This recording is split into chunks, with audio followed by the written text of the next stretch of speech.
안녕하셨어요? 오늘 드디어 산상수 마지막 12번째 마태복음 7장 13절부터 29절 말씀을 가지고 우리가 함께 말씀을 나누기를 원합니다. 그래서 우리가 지금까지 말씀을 보면 저번 주 10일간까지는요, 그 예수님의 가르침에 대해서 우리가 말씀을 보았다면요, 오늘 이 마지막 12강, 이 말씀은 적용부, 결론부에 해당이 됩니다. 곧 예수님께서 이제 그 가르침을 받은 그리스도의 제자인 우리들이 어떻게 우리의 삶의 자리에서 신앙적인 결단을 하고 나아가야 되는지를 비유를 통해서 잘 보여주고 있거든요. 그래서 좁은 길과 넓은 길, 그리고 참 선지자와 거짓 선지자, 그리고 우리 안에 있는 믿음이 정말로 주여 주여 하는 자인가, 아니면 정말로 하나님의 뜻대로 행하는 자인가, 그리고 반석 위에 집을 짓는 자인가, 모래 위에 집을 짓는 자인가, 뚜렷하게 대비되는 이 두 가지를 비유를 통해서 말씀하시면서 우리에게 신앙적인 결단을 하기를 원하신다는 거죠. 그래서 우리가 그 첫 번째로 보면은 그리스도인이 걸어야 할 길, 좁은 길로 걷는 사람.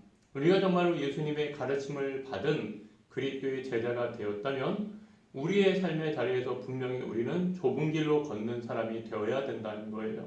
그래서 오늘 본문 말씀을 잠깐 같이 읽어보면은요, 좁은 문으로 들어가라. 멸망으로 인도하는 문은 크고 그 길이 넓어 그리로 들어가는 자가 많고 생명으로 인도하는 문은 좁고 길이 협착하여 찾는 자가 적음이라. 아멘. 결국 예수님께서는요, 이 마지막 부분을 통하여서요, 그리스도인이 말씀을 듣는 데 그치는 것이 아니라 어떻게 실천하며 살 수 있는지를 보여주기 원하신다는 거예요. 그래서 아까 제가 서두에 말했던 것처럼요, 그런 의미에서 좁은 길과 좁은 문은 예수 믿는 자의 삶이 무엇인지를 잘 보여주는 비유이기도 하다는 거죠. 그래서 이 좁은 길과 좁은 문이 갖고 있는 이 의미는요, 첫 번째로는 뭡니까? 하나님 앞에 단독자로 서는 삶을 보여준다는 거예요. 곧 결단이 우리의 삶 가운데 필요하다는 거예요.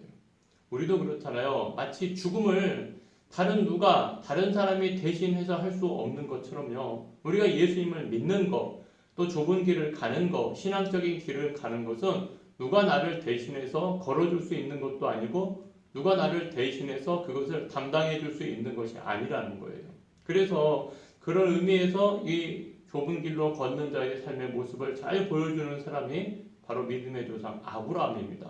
그래서 우리가 창세기 12장 1절 말씀에 보면은요, 함께 읽어볼까요? 여호와께서 아브라함에게 이르시되 너는 너의 고향과 친척과 아버지의 집을 떠나 내가 내게 보여줄 땅으로 가라. 아멘. 그러니까 아브라함이 하나님과 함께 믿음의 길을 가기 위해서는요, 그동안 익숙했던 자신의 삶의 환경을 떠나야 하는 결단이 필요했다는 겁니다. 이것이 곧 뭐냐? 좁은 문으로 들어가는 삶이라는 거예요. 그래서 신앙적인 길을 걷는다는 것, 신앙인으로서 우리가 삶을 살아간다는 것은 대중의 길을, 넓은 길을 걸어가는 것이 결단코 아니라는 거예요. 어떤 유행을 따라서 가는 것이 아니고 세상의 가르침을 따라서 가는 것이 아니라 엄밀히 말하면 하나님이 정해주신 길을 걸어가기 위해서 결단하고요. 우리가 그러므로 말미암아 내가 좁은 문으로 들어온 사람인지를 분명히 알 수가 있다는 거죠.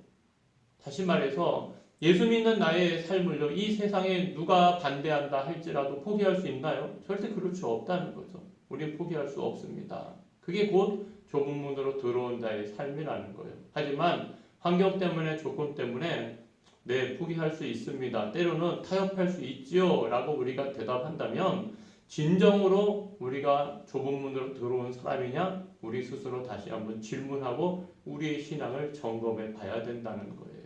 그래서 그렇다면 왜 예수님께서는 그 예수님을 믿는 삶을 좁은 문으로 들어가는 삶이라고 표현을 하고 있냐라는 것이요. 그것은요, 두 번째로 예수님을 믿는 삶의 어려움을 잘 보여주기 때문에 그렇다는 거예요. 곧 예수님을 믿는 사람이 살아야 할 윤리적인 기준과 표준이요, 예수님을 믿지 않는 사람들보다 분명 훨씬 더 높기 때문에 그렇다는 거예요. 그래서 산상수훈은요, 예수님을 따르고자 하는 성도들에게요, 요구하시는 윤리적인 기준이고 삶의 지침서라는 거죠. 그래서 앞에서 보았던 것처럼요. 외형적인 행동뿐만이 아니라 내면적인 마음의 동기까지도 그 안에서 같이 포함이 되어야 한다는 거죠. 이것은 예수님 당시 가장 종교적이고 도덕적이었던 바리새인들의 그런 의나 윤리를 뛰어넘는 것이어야 된다는 거예요. 그래서 왜 그렇다면은 예수 믿는 사람들에게는 더 높은 윤리적 기준이 적용이 되냐는 거예요. 그것은 우리가 곧 하나님의 자녀들이기 때문에 그런 거예요. 우리가 세상을 살면서도요, 어린아이보다 어른에게 더 높은 윤리적인 기준이 요구되는 것처럼요, 우리가 예수님을 믿는 삶은요, 세상 사람들의 윤리적인 기준보다 더 높고 탁월해야 된다는 거예요. 그것이 당연히 예수님 믿는 자의 삶 가운데 따라오는 열매가 돼야 되지, 내가 왜 세상 사람들보다 이렇게 더 어려운 길을 걸어가야 돼? 라고 해서 그것을 불평하거나 불만을 내비칠 수 있는 문제의 것이 아니라는 거예요. 그렇다면 왜 우리는 이처럼 힘들고 어려운 길을 가야만 할까요? 바로 그것은요, 다른 데 이유가 있는 것이 아니라 바로 영생을 이루는 유일한 길이기 때문에 그런 거예요. 곧 우리의 삶이요, 기준이, 목표가 어디에 있다는 거예요? 바로 영생에 있다는 거예요.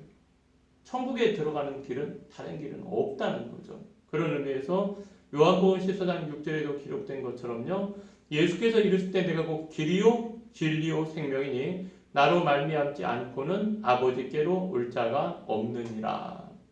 성도가요, 좁은 길을 걸어야 한다는 것이요, 마치 선행을 통해서 구원을 받는다는 의미는 절대 아니죠. 하지만 우리가 구원을 받는다는 것은요, 나의 착한 행실 때문에가 아니라 예수 그리스도의 착한 행실 때문에 구원받는 거예요. 즉, 이 구원이라는 것은 전적으로 예수님이 나를 대신해서 이루신 행위로 구원을 받는 거죠.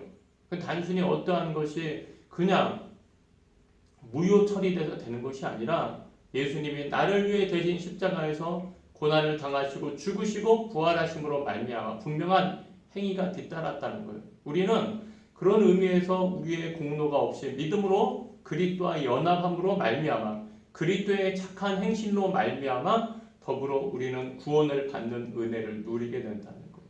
그래서 예수님의 은혜로 구원을 받은 우리가 걸어야 할 길은요, 바로 이 좁은 문을 통과해서 계속 걸어야 하는 좁은 길이라는 거죠. 아무리 힘들고 어렵고 그 길을 걸어가는 사람이 소수라고 할지라도요, 정말로 이 길이 생명의 길이고 이 길이 영생의 길이고 이 길이 진리의 길이기 때문에 오늘도 우리가 걸어가야 되는 길임을 분명히 명심해야 된다는 거예요. 그래서 우리가 잠시 묵상 포인트 하나 하고 넘어가려고 하는데요, 내가 신앙인으로 좁은 길을 걸어가기 위해서 우리는 어떤 부분을 결단하여야 하나요? 단순히 좁은 길을 걸어가는 이것이 우리에게 있어서의 어려움에 그치는 것이 아니라 정말로 주님이 내게 주신 그 은혜를 우리가 힘입어서 내가 어떠한 부분을 결단하고 우리가 선택하며 나아가야 되는지 잠시 묵상하고 우리가 지나가도록 하겠습니다. 묵상 포인트 하시겠습니다. 묵상 포인트 잘 하셨나요? 우리가 계속해서요, 신앙생활을 하면서 조심해야 될 그 두 번째 것을 가르쳐 주고 있는데요, 바로 거짓 선생을 조심하라. 참 선지자와 거짓 선지자에 대해서 말씀을 잘 보려고 합니다. 한번 본문 먼저 읽어보도록 하겠습니다. 거짓 선지자들을 삼가라. 양의 옷을 입고 너희에게 나오나 속에는 노략질하는 일이라. 그들의 열매로 그들을 알지니 가시나무에서 포도를 또는 엉겅퀴에서 무화과를 따겠느냐. 이와 같이 좋은 나무마다 아름다운 열매를 맺고 못된 나무가 나쁜 열매를 맺나니 좋은 나무가 나쁜 열매를 맺을 수 없고 못된 나무가 아름다운 열매를 맺을 수 없느니라. 아름다운 열매를 맺지 아니하는 나무마다 찍혀 불에 던져지느니라. 이러므로 그들의 열매로 그들을 알리라. 우리가 이 시대적으로 돌아볼 때요, 신천지나 그런 주변의 이단들의 문제가 굉장히 많이 특세를 하고 있죠. 그런 의미에서 똑같은 성경을 가지고 있고 하나님을 믿는다고 하지만 우리가 이 좁은 길을 걸어가는 성도의 삶 가운데 분별이 참으로 필요합니다. 그래서 우리가 오늘도 보았던 것처럼요, 하나님은 말씀하시는 하나님이시죠. 구약에서는 선지자를 통해서 신약에서는 사도들을 통해서. 그리고 이 선지자와 사도의 절정이 뭡니까? 바로 예수 그리스도이십니다. 그러니까 하나님은요, 예수님을 통하여 하나님의 뜻을 가장 명백하고 구체적으로 우리에게 말씀하셨기 때문에 그래요. 그래서 히브리서 1장에 보면은 예수 그리스도가 마지막 말씀이다 라고 우리가 서두에 기록되어 있는데요. 이런 예수님과 선지자들과 사도들의 증언으로 바로 이 성경이 기록된 거예요. 그리고요, 이 성경이 기록된 이후에는 바로 목회자들과 교사를 통하여서 성경에 기록된 뜻을 하나님께서 풀어주고 있는 거죠. 계속해서 하나님의 백성에게 하나님은 말씀해주고 계신다는 겁니다. 그러나요, 이 세상에는요, 거짓의 아비인 사단이 역사하는 것처럼요, 분명히 거짓 선지자들과 거짓 목회자들, 곧 이단들이 존재합니다. 그래서 우리가 이것을 어떻게 분별해야 되는가, 그게 굉장히 중요하겠죠. 그래서 거짓 선지자들을 분별하는 법, 바로 그것은 뭐냐? 열매를 보면 안다는 거예요. 곧 그 열매라는 것은 두 가지로 나타납니다. 하나는 생각, 곧 가르침이고요. 하나는 행동이에요. 그래서 이 가르침과 행동을 통해서 분별을 해야 되는데요. 여기서 우리가 좀 더 비중을 둬야 되는 것, 오늘 이 말씀에서 비중을 두고 있는 것은 더 중요한 것은 가르침이라는 거예요. 왜요? 잘못된 가르침으로 잘못된 길로 인도하는 것이 가장 커다란 문제이기 때문에 그런 겁니다. 설교자도 옳게 가르쳐야 되고요. 또 옳게 가르치지만 그 가르침대로 살지 못할 때가 많이 있죠. 그렇기 때문에 우리 안에는 그런 연약함의 문제입니다. 하지만 우리의 삶을 말씀에 비추어 보면은요, 늘 부족하고 늘 모자라기 때문에 날마다 회개하고 하나님의 용서를 필요로 하는 것이고요, 성령님의 도움을 필요로 하는 거예요. 그래서 설교자도 더 열심히 말씀대로 살아가려고 노력하는 거지, 내가 말씀에 있어서 완전하다 해서 가르치는 것은 결단코 아닙니다. 그런데 이 거짓 선지자의 문제는 뭡니까? 제대로 살아가지 못하는 것이 문제라기보다는요, 그것보다 더 큰 문제는 엉터리로 진리를 가르쳐서 성도들을 완전히 잘못된 사망의 길로 인도하는 것이 가장 큰 문제라는 거예요. 그래서 이단을 분별할 때 가장 중요한 기준은 뭡니까? 바로 그들의 가르침의 열매를 봐야 된다는 거예요. 쉽게 말하면요, 신앙 고백을 보아야 된다는 거예요. 즉 근본적인 가르침, 기독교의 핵심적인 가르침을 살펴보아야지 우리가 그것을 분별할 수 있다는 거예요. 그래서 우리가 계속해서 영적 가르침의 올바른 기준이 뭡니까? 이단을 분별할 수 있는 것, 거짓 선지자를 분별할 수 있는 것은 뭐냐? 첫 번째는 뭐예요? 하나님의 공의와 사랑을 균형 있게 가르치냐는 거예요. 그러니까 어느 하나로 치우쳐 있어서는 안 된다는 겁니다.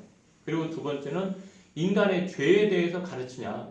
바로 인간이 전적으로 타락을 했으며 부패했다고 분명히 말하고 있는가? 그거에 대해서 우리가 봐야 되고요. 세 번째는요, 예수님만이 유일한 구원자가 되시는가? 그 십자가의 대속의 은혜를 가르치는가? 그리고 예수님의 신성과 인성에 대해서 분명히 말을 하고 있는가? 그것을 분별을 해야 됩니다. 그리고 네 번째로는요, 바로 하나님의 은혜에 합당한 거룩한 삶, 성화에 대해서 가르치고 있냐라는 것이죠. 성도로서 우리가 거룩하게 살기 위해서 이 죄와 부지런히 싸워야 되고 회개해야 되는지를 가르치고 있는지를 우리가 분별을 해야 된다는 거예요. 우리가 하나님의 교회 같은 경우도 바로 이 성화의 문제에서 이것이 달라지고 있는 거거든요. 그래서요, 우리가 이 외에도 여러 가지 더 자세히 살펴볼 수 있지만요, 대부분 거짓 선지자들과 이단들은요, 이러한 앞에 보았던 가르침을 기준으로 우리가 분별을 할 수 있는 겁니다. 그래서 늘 우리는요, 이 거짓 선지자의 미혹에 빠지지 않기 위해서 먼저 우리 자신을 돌아보고 회개하고요, 우리가 하나님 앞에 정직한 영으로 신앙생활하기 위해서 힘써야 된다는 거예요. 그래서 우리가 이 마지막 세대 가운데요, 이 거짓된 가르침을 분별해서요, 미혹에 빠지지 않도록 조심하고 깨어있는 신앙의 생활을 해야 된다는 겁니다. 잠시 묵상 포인트 하도록 하겠습니다. 참 선지자와 거짓 선지자를 분별하는 기준은 무엇입니까? 나는 주님의 가르침에 어떻게 반응하며 살아가고 있습니까? 앞에 보았던 내용을 다시 한번 살펴보면서요, 우리가 분별할 수 있는 지혜를 얻는 이 시간이 되었으면 좋겠습니다. 다 같이 묵상 포인트 하시겠습니다.